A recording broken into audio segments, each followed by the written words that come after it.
खा खा खा. अरे पोट्ट्या इकडे ये. एक गोष्ट सांग. थांबा.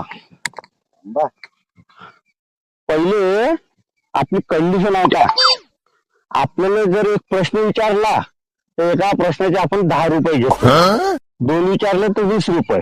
काय राजा, थोड्याशा माहितीसाठी 10 रुपये? अरे मग आपल्या शब्दाची किंमत आहे भाऊ. हे घे 10 रुपये. आता विचारा काय म्हणतात. अरे तो दुर्योधन पाटील घरी आहे काय? नाही बा, ते तर आपल्याला माहित नाही. मग त्याच्या घरी कोण कोण आहे? दुसऱ्या प्रश्नाचे अजून 10 रुपये. अबे पहिल्या प्रश्नाचं उत्तर दिलं